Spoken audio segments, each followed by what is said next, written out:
아멘. 할렐루야. 오늘 함께 하신 여러분들을 주님의 이름으로 축복합니다. 아멘.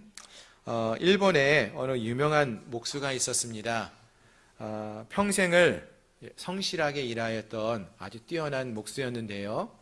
그가 40년 가까이 이제 집을 짓는 일을 행하였다고 합니다. 이제 곧 정년 퇴직을 앞두게 되었는데 회사에서 감사의 의미로 이제 마지막으로 이제 한 번만 더 집을 한 채만 더 지어달라 이렇게 부탁을 하게 됩니다. 이 목수가 속으로 생각하는 것이 아니 그동안 내가 지은 집이 몇 채인데 이제 정년 퇴직을 하려고 하는데 또 집을 지어달라고 하느냐, 그렇게 일을 시키고 부려먹어서 되겠는가 하는 좀 섭섭한 마음이 들었다고 합니다. 그래서 마지막으로 짓는 건데 그렇게 잘할 필요가 있을까라는 생각으로 조금 싼 자재를 갖고 또 구조도 좀 대충, 그러니까 어떻게 보면은 자기가 여태까지 지어왔던 집하고 비교해 보면은 좀 대충 집을 짓는 그러한 시간을 보내고 이제 집을 완공하게 되었다고 합니다. 겉은 그래도 번듯해 보였지만 사실 집을 지은 사람은 아는 거죠. 그 속은 엉망이라는 걸 다 아는 것입니다. 그리고 이제 집이 이제 완공이 되었습니다. 완공이 되는 날 사장이 이 목수를 부릅니다. 그리고 그에게 작은 상자를 하나 이제 내어주는 것이죠. 열어보니까 그 안에는 뭐가 있을까요? 집 열쇠가 있는 거예요. 평생을 성실하게 일해 주었던 목수에게 당신에게 주는 우리 회사의 작은 선물입니다 라고 하면서 집 열쇠를 주어진 것입니다. 그때 목수의 마음이 어땠을까요? 사실 목수가 평생 지었던 집들 중에서 가장 형편없는 집이 이 마지막 집이었어요. 근데 그 집이 누구 집이 된 거예요? 자기 집이 된 거예요. 그 목수가 눈물을 흘리면서 이렇게 이야기했다고 합니다.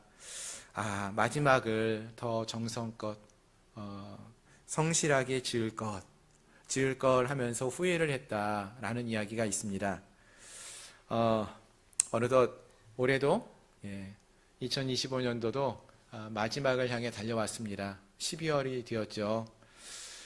모든 분들께서 이 한 해를 열심히 살아오셨는데 어떠한 마음으로 지금까지 달려오셨나요?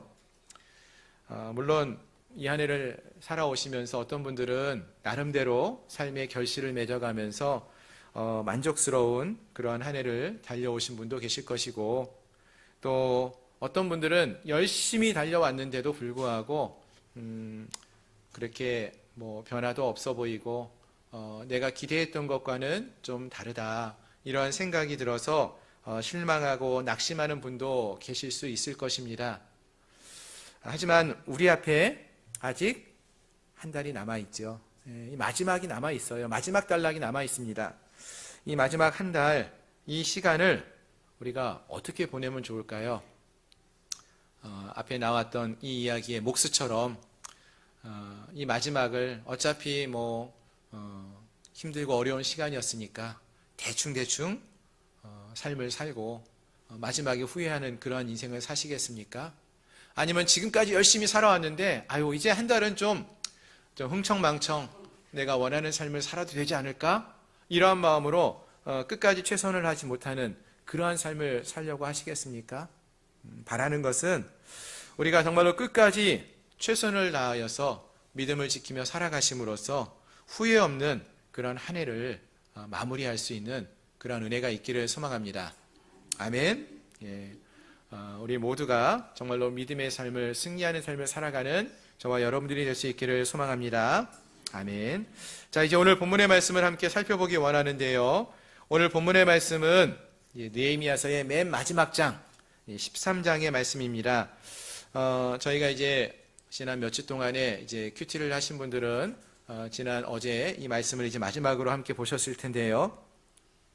이 느헤미야서의 말씀은요, 몇 가지 방법을 통해서 좀 단락을 나누어 볼 수 있을 것 같습니다. 대표적인 방법 중에 하나는 이 느헤미야서가 이제 성벽을 재건하는 이야기지 않습니까? 그래서 6장을 기준으로 해서 6장 이전은 예루살렘의 성벽이 아직 재건되어지기 이전의 이야기.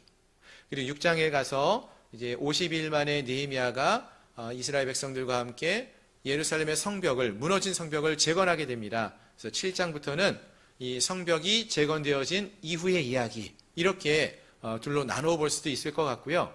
또 어떻게 나누어 볼 수 있을까 생각을 해보면은 시간으로 또 이 느헤미야서를 좀 나눠 볼 수가 있는데요. 오늘 이 13장은요, 6절 말씀을 여러분 보시면은요, 아닥사스다 왕이 다스린 지 32년째라는 그런 이야기가 나옵니다. 그러니까 이 13장의 배경은 아닥사스다 32년 그때를 배경으로 하는 이야기입니다. 그런데 그 앞에 나오는 이야기들, 느헤미야서 1장을 보시면은요, 아닥사스다 왕 몇 년째라고 말하냐면 20년째라고 말을 해요. 2장에서도 아닥사스다 왕이 다스렸던 20년째 이야기를 언급하고 있고요.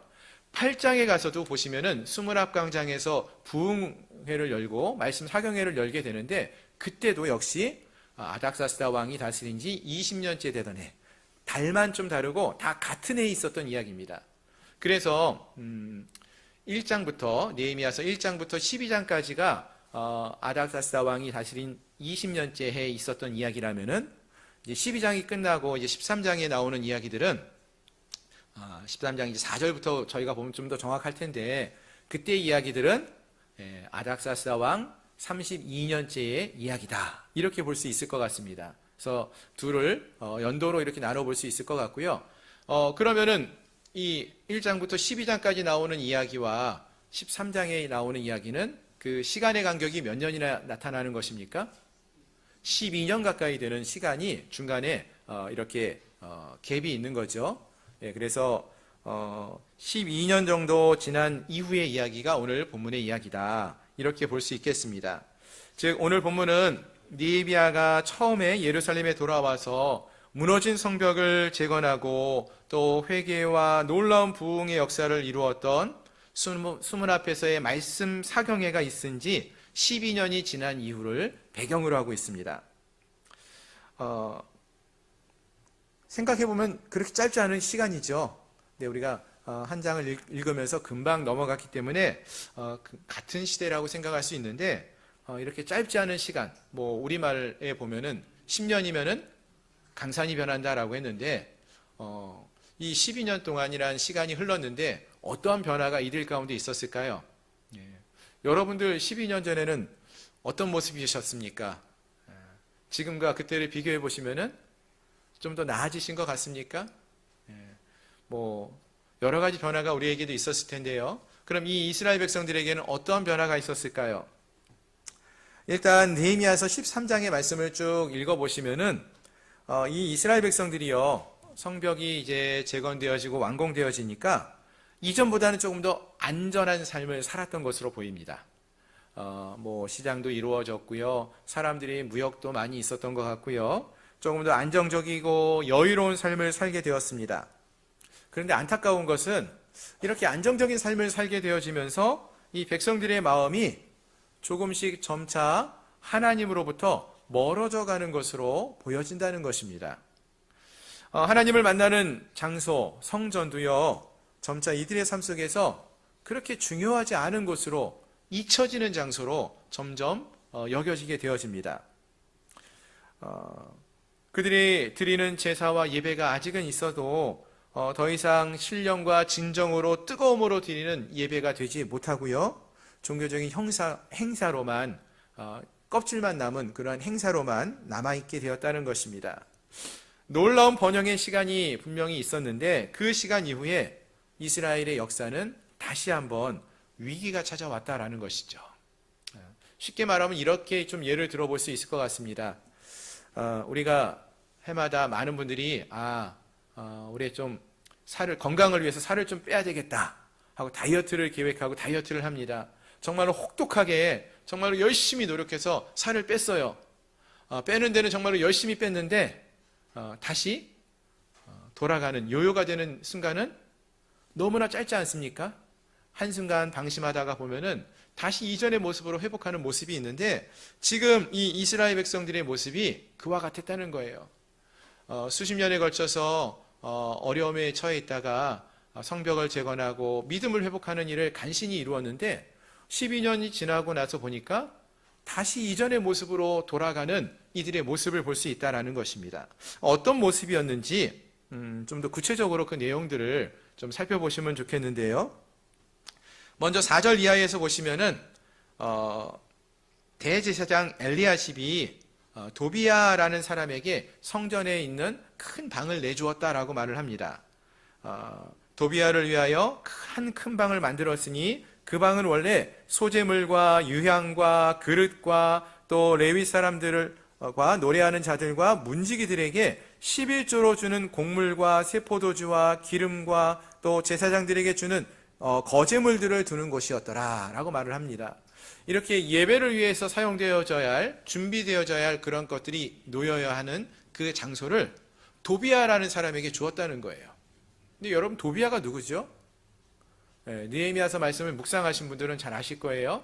지난주에도 제가 잠시 말씀을 드렸지만 느헤미야와 이스라엘 백성들이 성벽을 재건하려고 했을 때 비웃고 방해하는데 앞장섰던 사람이 도비야예요. 근데 어떻게 그 사람이 성전이 완공되어지고 나서 그 성전에서 가장 큰 자리, 하나님을 예배하는 데 필요한 많은 물건들이 놓여 있어야 할 그 자리를 차지하고 있느냐라는 것이죠. 이 말은 이스라엘 백성들이 점점 더 하나님으로부터 멀어졌다라는 것을 보여주는 그러한 이야기입니다. 또 성전에서 제사가 제대로 드려지지 않고 있다라는 것을 말해주는 것도 되죠. 또 그로 인하여서 계속 이어지는 말씀을 보시면은 하나님의 말씀을 드려야 할, 말씀을 가르쳐야 할 레위인들, 또 하나님 앞에 제사를 드리는데 함께 협력해야 할 레위인들이 그 자리에 있지 못하고 다 흩어졌다라고 말을 하고 있어요. 왜요? 하나님께 드려지는 11조, 또 이들의 삶을 책임져주는 그러한 제물들이 있을 공간이 없어졌잖아요. 성전에서 봉사할 수 있는 기회가 사라진 것입니다. 일이 멈추어졌다는 거예요. 결국 하나님 안에서 쉬며 예배해야 할 안식일도 지켜지지 않게 된 것이죠. 안식일이 예배하는 날인데 그날 상인들이 시장을 열고 하나님을 예배하기보다는 자기의 유익을 위해서, 이익을 위해서 살아가는 그러한 모습을 보여주었다라는 것입니다. 특히 이러한 문제들 중에서 강조되어지고 있는 가장 큰 문제 중에 하나는 이방인들과의 결혼의 문제였습니다. 여기서 이제 이방인들과 결혼한 거에 대해서 언급이 나오는데 이건 단지 외국 사람들과 결혼하는 것, 그것이 문제라고 말하기보다는 사실 그들이 갖고 있는 문화가 이스라엘 백성들 가운데 들어오는 것을 잘못되었다라고 말하고 있다는 것입니다. 왜냐하면은 이제 오늘 본문의 말씀을 쭉 읽어보시면은 우리가 함께 읽지는 않았지만 13장 말씀을 읽어보시면은 이방인들과 이제 결혼을 해서 자녀를 낳았는데요. 그 아이들이 한 명은, 부모 중에 한 명은 이스라엘 백성이고 한 명은 이방인이잖아요. 그러면은 이스라엘 나라 말 히브리어도 할 수 있고 이방 나라 말도 할 수 있으면 그나마 다행인데 히브리어는 전혀 하지 못하고 무슨 말만 하고 있어요? 이방 나라 말, 그러니까 아나돗 이야기 말만 할 수 있고 이런 식으로 아이들이 커가고 있다는 것입니다. 이게 왜 문제가 되느냐 하면은요, 아이들이 하나님의 말씀을 읽지도 못하고 들어도 깨닫지 못하는 거예요. 하나님 말씀이 히브리어로 되어 있는데 그 히브리어를 모르니까 하나님 말씀을 알지도 못하고 듣지도 못하고 깨닫지도 못한다는 것입니다. 그러니까 결국 이 자녀들의 신앙이 흔들리게 되는 것이죠. 이거에 대해서 말하고 있는 것입니다. 그렇습니다, 여러분. 이와 같이 신앙의 무너짐은요, 어느 큰 사건으로만 무너지는 것이 아니라 어찌 보면은 이와 같이 조금씩 작은 일로부터 타협하면서 세상과 이방인들과 타협을 시작하면서 이들의 신앙의 문제가 흔들리기 시작했다라는 것을 말해주는 것입니다. 작은 일 하나, 내 마음의 조그만 방을 이방 사람에게, 이방에게 내어주는 것으로부터 하나님 앞에 나와 예배하는 것보다 세상의 즐거움과 유익을 한번 누리는 그 선택으로부터 이런 작은 것이 우리의 신앙을 흔들어 놓다 보면은요, 어느 순간에 우리의 마음이 하나님으로부터 이만큼 떠나 있는, 멀어져 있는 그러한 모습을 볼 수 있게 된다는 것입니다. 따라서 우리가 늘 깨어 있어야 되겠죠. 세상과 타협하지 않도록 우리의 믿음을 지켜나갈 수 있도록 우리가 깨어 있어야 한다는 것입니다. 그리고 이 문제를 해결해 나가야 할 것입니다. 어떻게 해결해 나갈 수 있을까요? 오늘 본문에서 느헤미야가 어떻게 이 문제를 해결해 나가고 있습니까? 한번 그 내용을 오늘 우리가 함께 살펴보기 원하는데요. 다시 본문으로 돌아가 보시면은요. 오늘 본문 6절 말씀에서 보시면은 느헤미야가 지금은 잠시 예루살렘에 머물지 않고 수상궁이 있는 아닥사스다 왕이 있는 수상궁에 돌아갔다가 이 소식을 듣게 됩니다. 예루살렘에서 들려오는 이 소식을 듣고는 다시 서둘러서 예루살렘으로 돌아오게 되었다라고 말을 합니다. 그리고 예루살렘에 돌아와서는 이 모든 잘못된 것을 바로잡으면서 그의 사역을 다시 한번 시작을 하게 됩니다. 네, 여러분 생각해 보면은요, 느헤미야가 1장부터 12장까지 해서 그동안 행해왔던 일들이 무엇입니까? 하나님의 말씀이 무엇인지 가르치고 또 행하였던 많은 일들이 있었습니다. 근데 그 모든 것들이 어찌 보면 다 헛된 것으로 돌아간 것처럼 보이지 않습니까? 야, 내가 한 게 다 헛된 일이구나. 무슨 소용이 있냐라는 생각이 들면은 그 일을 하는 것이 쉽지 않을 거예요. 낙심되는 마음이 들면서 이게 뭐 소용이 있겠나라는 마음으로 더 이상 하나님의 일을 하는 것을 멈추고 싶을 수도 있습니다. 하지만 느헤미야는 낙심하지 않고 끝까지 다시 한번 이들을 믿음으로 세워가는 일을 행하게 됩니다. 그의 인생의 정말로 마지막 순간까지도 하나님 앞에서 최선을 다해서 헌신하고 순종하는 그러한 모습을 보여주고 있다는 것입니다. 자, 그럼 구체적으로 어떤 일들을 행하였는가 보니까요. 9절 말씀을 먼저 보시면은 다시 예루살렘으로 돌아온 느헤미야가 제일 먼저 행하는 것은요, 바로 성전의 방을 깨끗이 비우고 정결케 하는 일이었습니다. 앞에서 말씀드린 것처럼 성전 안에 큰 방을 도비아라는 대적에게 내어줬다고 했는데 그 사실을 알고는 성전에서 도비아를 내어쫓는 것이죠. 그 도비아의 세간을 그 방 밖으로 다 내어 던지면서 성전을 정결케 하였습니다. 하나님을 예배할 수 있는 준비를 한 것이죠. 하나님 앞에 제사하며 예배하며 나갈 수 있도록 거룩한 예배를 드릴 수 있도록 성전을 정결케 하는 그 일을 가장 먼저 행했음을 알 수 있는 것입니다. 마찬가지입니다, 여러분. 오늘 우리도 하나님 앞에 나아갈 때요, 다시금 우리가 하나님 앞에 나아갈 때에 제일 먼저 필요한 것은 우리의 마음을 정결케 하는 것입니다. 이 해가 가기 전에 우리의 신앙이 새로워지기를 소망한다면은 우리의 마음 가운데 쌓아두었고 있었던 해결하지 못한 오랫동안 묵혀두었던 그러한 죄의 문제들, 마음의 상처를 주님 앞에 가지고 나아가 회개함으로써 정결케 하고 깨끗게 하고 그 문제를 해결할 수 있는 그러한 은혜가 있기를 소망합니다. 주님 앞에 아무도 알지 못하는 우리의 죄를 고백하고 회개하는 시간 되기를 바라고요. 또 다른 사람과의 관계를 회복할 수 있는 그러한 은혜가 있기를 소망합니다. 이와 같이 깨끗하고 씻김을 받아서 우리의 마음을 정결케 하심으로써 다시 한번 우리의 믿음의 자리로 도약할 수 있는 그러한 결단의 시간이 우리에게 있기를 소망합니다. 아멘. 그렇습니다.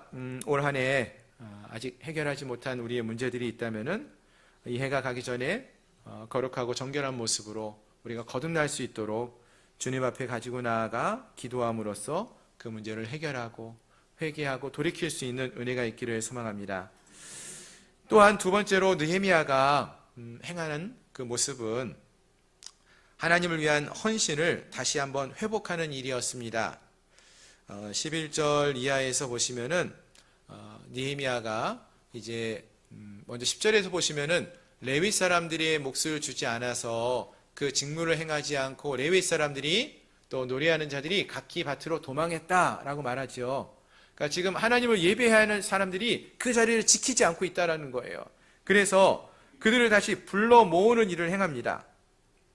성전이 그 기능을 제대로 감당할 수 있도록 하나님의 사람들을 불러 세웠어요. 그리고 11절 이하에서는 민장들을 꾸짖어서 유다 백성들이 다시 하나님 앞에 곡식과 세포도주와 기름의 11조를 가져다가 곳간에 드리게 함으로써 모든 사람들이 하나님 앞에 다시 한번 설 수 있도록 행합니다. 즉 이들이 하나님이 맡기신 그 자리, 레위인들이 있어야 할 자리, 또 노래하는 자들이 있어야 할 자리, 그 자리에 돌아올 수 있도록 하고요. 성전 안에 그 곳간이 하나님의 그릇이 있어야 할 그 자리에 그것들이 있을 수 있도록 그 자리를 회복했다는 것입니다. 하나님이 맡기신 그 자리에, 예배의 자리에, 기도의 자리에, 섬김의 자리에 이들이 다시금 돌아오게 했다라는 것입니다. 그렇다면 사랑하는 성도 여러분, 지금 우리는 어떤 것 같습니까? 지금 우리가 서 있는 자리가 어떠한 자리에 있습니까? 지금 우리가 있는 자리가 하나님이 우리에게 명하신 그 자리가 맞습니까? 하나님이 맡기신 사명의 자리에 서 있습니까? 하나님이 부르신 그 직분자의 자리에 우리가 제대로 서 있습니까? 아니면 그 자리에 있는 것보다 다른 세상의 즐거움을 쫓아서 세상 속에 거하고 있지는 않습니까?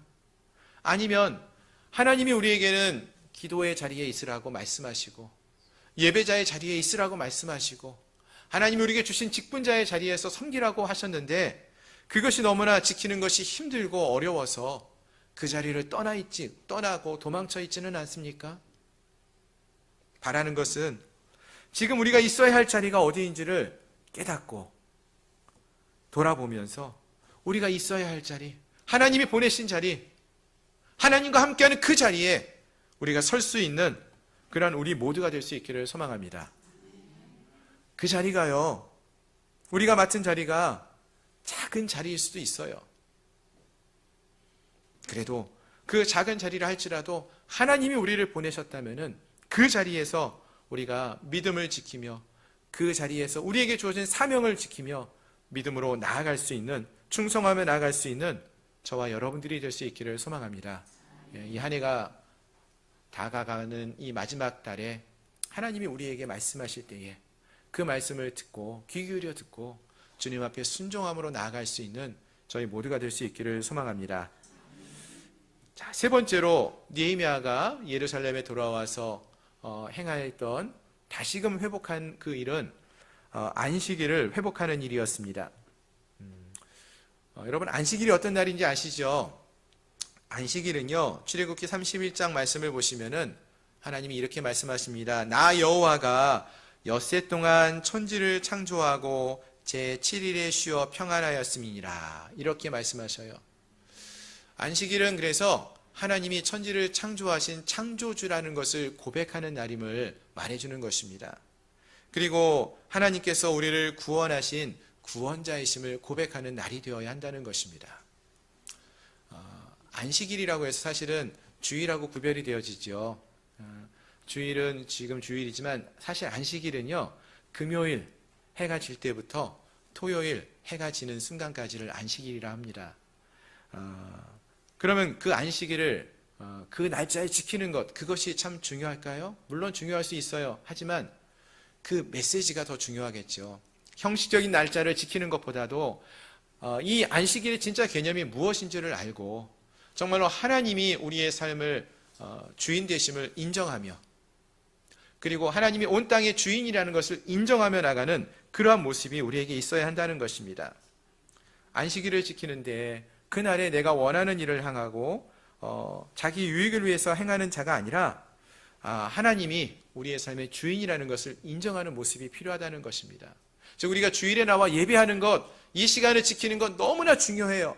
왜요? 하나님이 우리의 삶의 주인 되심을 인정하며 하나님이 온 땅의 창조주고 주인이심을 인정하며 예배하는 것, 그 모습 아닙니까? 그래서 이 예배의 자리를 지키는 것이 중요합니다.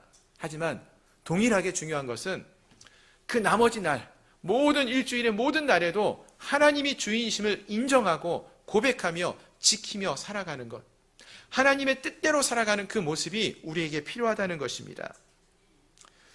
느헤미야는 바로 이러한 잘못을 보고 이스라엘 백성들이 안식일을 거룩하게 지키도록 만들었던 것입니다.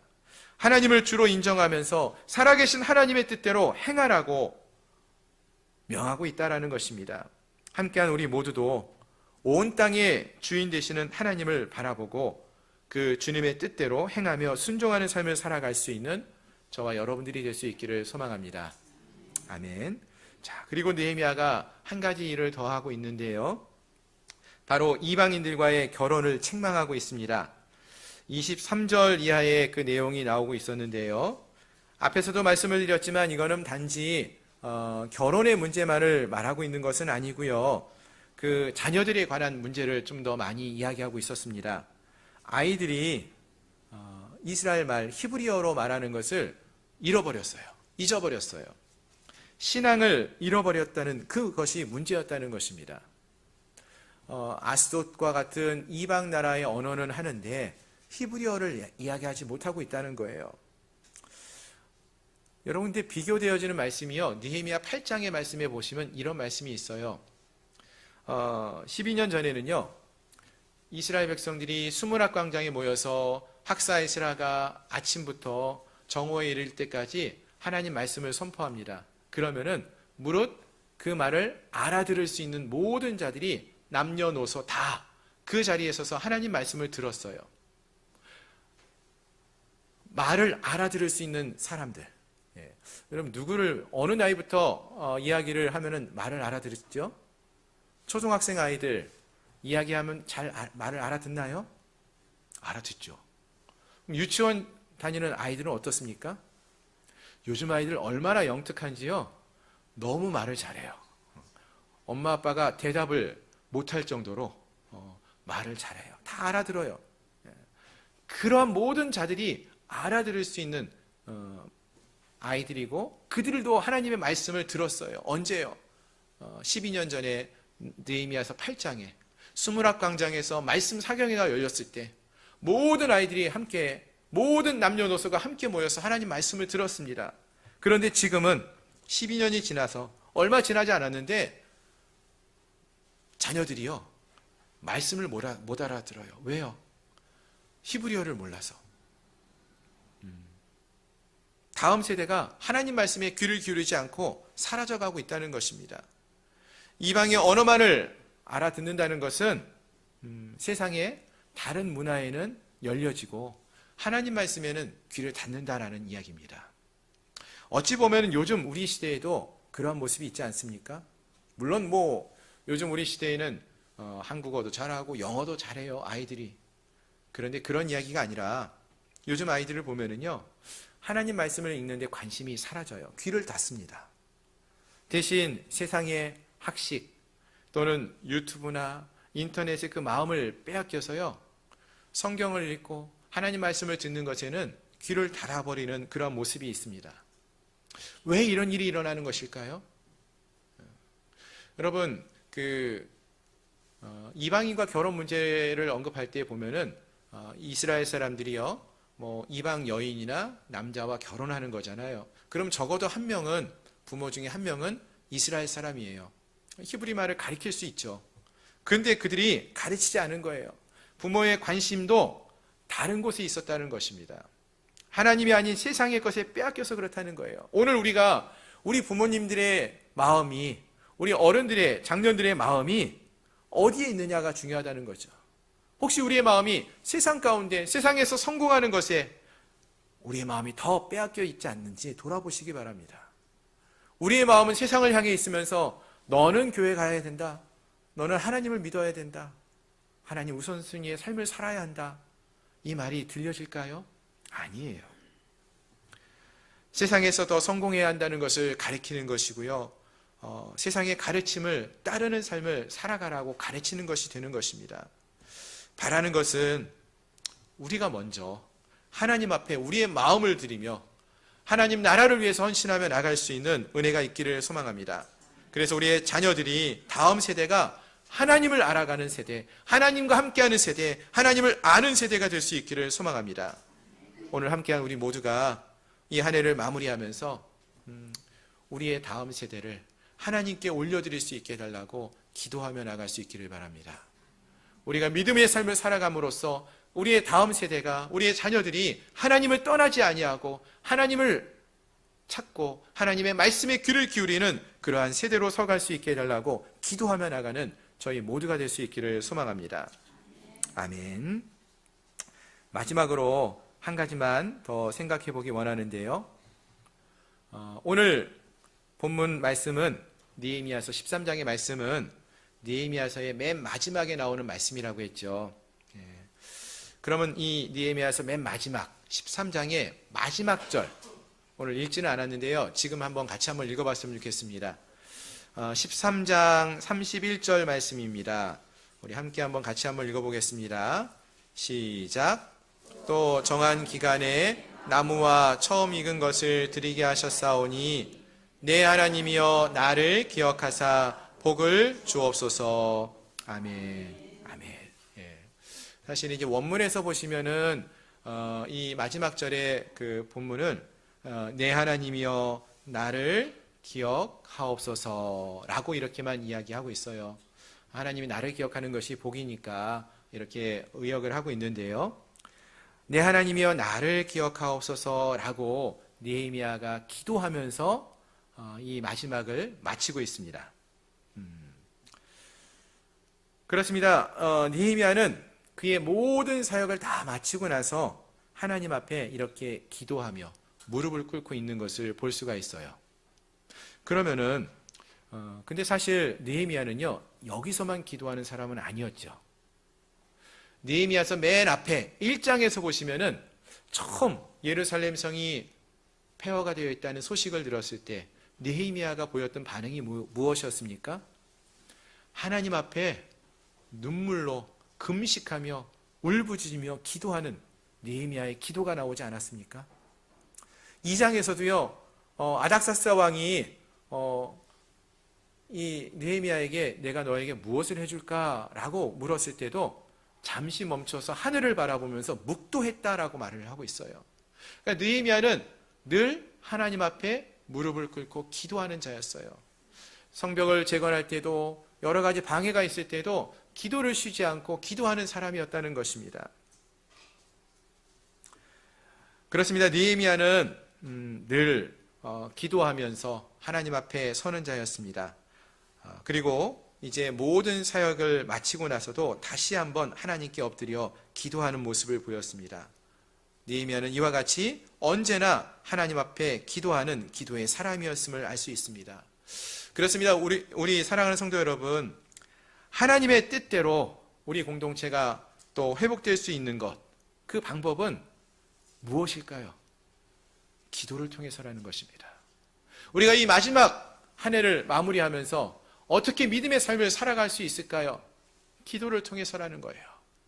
한 해를 시작할 때도 하나님 앞에 우리의 삶을 내어드리며 하나님의 돌보심과 인도하심을 간구하면서 기도했던 것처럼 또 이 한 해를 살아가면서 순간순간 어려울 때마다 하나님을 찾고 구하며 기도했던 것처럼 이 한 해를 마무리하면서도 하나님, 이 한 해를 잘 마무리할 수 있도록 은혜를 더해달라고 하나님 앞에 기도하며 나갈 수 있는 그런 모습이 우리에게도 있기를 소망합니다.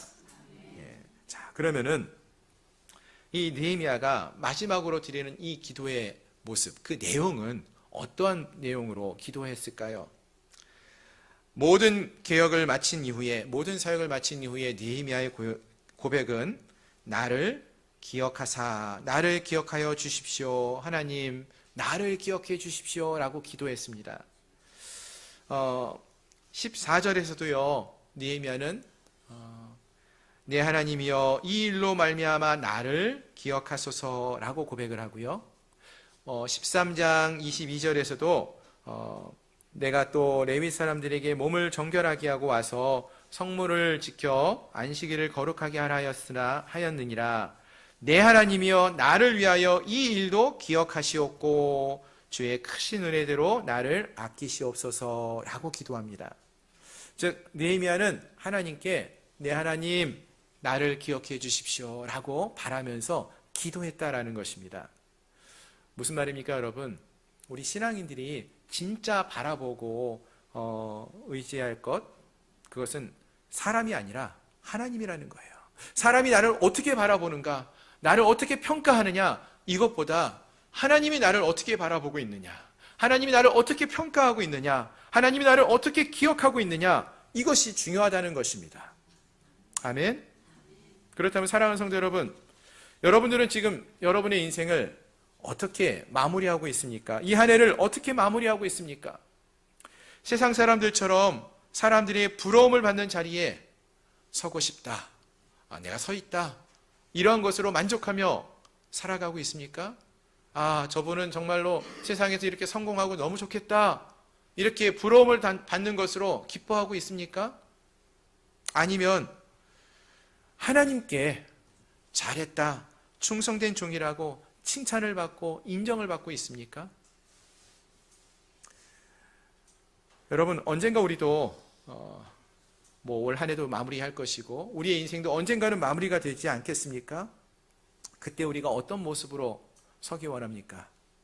사람들에게 잘 살았다, 인정을 받는 것도 좋은 일입니다. 하지만 하나님께 인정을 받아야 되지 않겠습니까?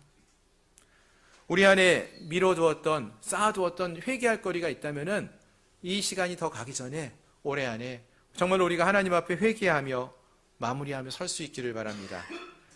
하나님이 우리에게 주신 그 사명에 우리가 충성을 다하여 마무리할 수 있는 그런 믿음의 삶을 살아갈 수 있기를 소망합니다. 또 우리의 다음 세대에게도 이 믿음이 흘러갈 수 있도록 믿음의 본을 보이며 살아가는 그러한 마무리를 할 수 있는 저희 모두가 될 수 있기를 소망합니다.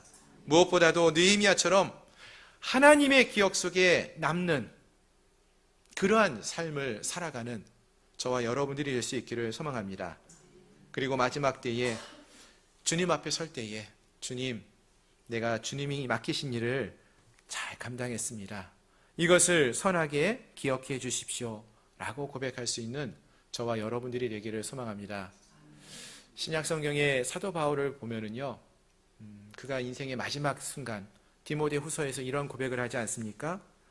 이제 내가 선한 싸움을 싸우고 달려갈 길을 마치고 믿음을 지켰으니 이후로는 나를 위하여 의의 면류관이 예비되어 있다라고 고백을 했습니다.